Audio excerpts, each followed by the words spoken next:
Hi everyone. This is a little tutorial on how to calculate the wavelength that fits on a string or a spring, which is one of the sets of harmonics that would fit. So like on a guitar string, a certain string has a certain tension and a certain width or mass density, and that fixes the medium unless you change something about it. So there should be a definite speed that would exist for the wave that could exist on that string or even on something like a slinky. And there's a certain set of harmonics that will fit on that string given a certain length. So we want to take a look at how we could figure out what that is and then maybe use that to be able to calculate or deduce experimentally what the wave speed is on the string. So the special set of waves that can stand or fit on a string when the tension and mass of the string are constant. These wavelengths, frequencies, and speed can be determined understanding that each side of the string acts as a node, okay, a point that on the string that could never move, and that the velocity of the wave formula would apply into the standing wave. Okay, and so if we take a look, the set of wavelengths that fit on the string can be found by analyzing the pattern and knowing the length of the string as follows.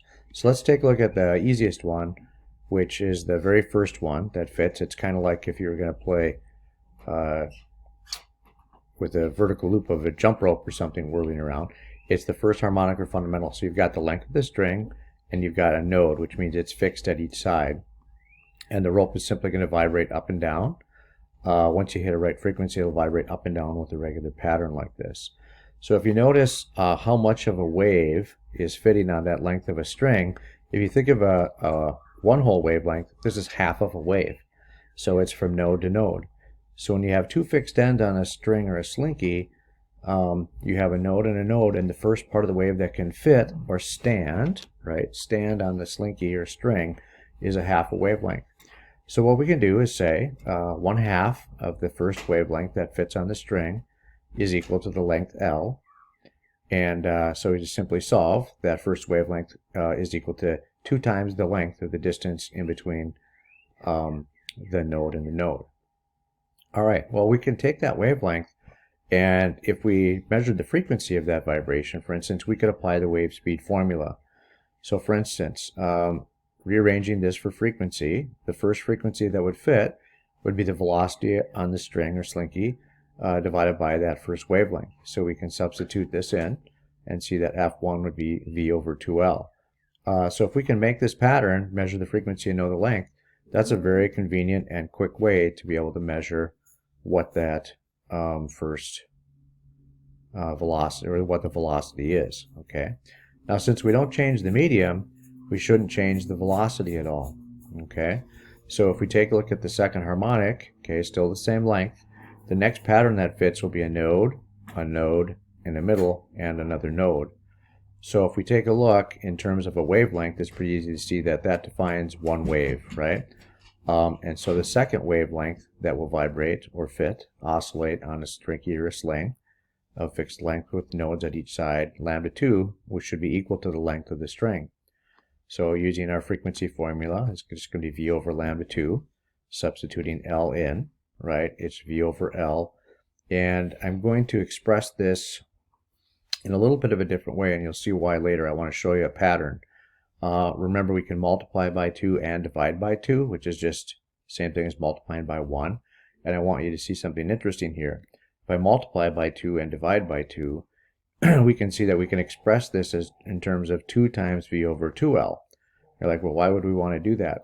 Well, take a look back up here at our expression for our fundamental frequency, which is V over 2L.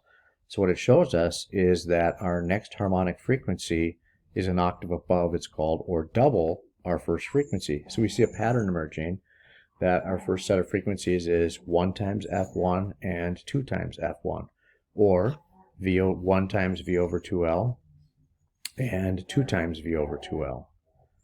All right, on to our next harmonic, which is called the third harmonic.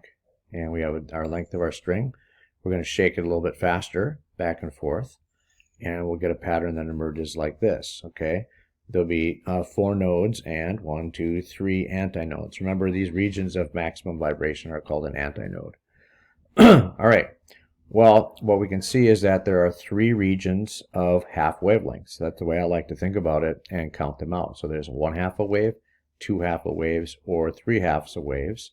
So there's 3 half waves now fitting in L, or there's 3/2 of the wavelength fitting in L, right? Multiply this through.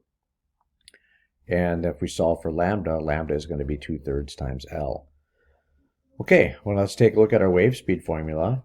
Remembering that we haven't changed anything about the medium, our frequency is equal to v over lambda over 3. So we simply substitute that value in, right? V over 2/3 L. And remember, dividing by a fraction is multiplying by the reciprocal. So we get 3 times v over 2L. Aha! This was 2 times v over 2L up here. Now we have 3 times v over 2L, or that's 3 times that fundamental. All right, well, that's pretty interesting. So taking a look and kind of summarizing that, we see that pattern developing. So one expression we could write is any of the wavelengths n that would fit on a fixed string would be n times 1 over 2L. All right, you can check that out if you want to analyze the next pattern. And then the set of frequencies that would fit on it, if you want to take a look at any of the harmonics, 1, 2, 3, 4, whatever, it's going to be n times v over 2L for this set of frequencies. Okay, and that's the harmonic set of frequencies that will fit on the string. Okay, so again, v is the velocity of the waves that fit on the string, L is the length of the string, and n is called the harmonic number. Okay, there you go.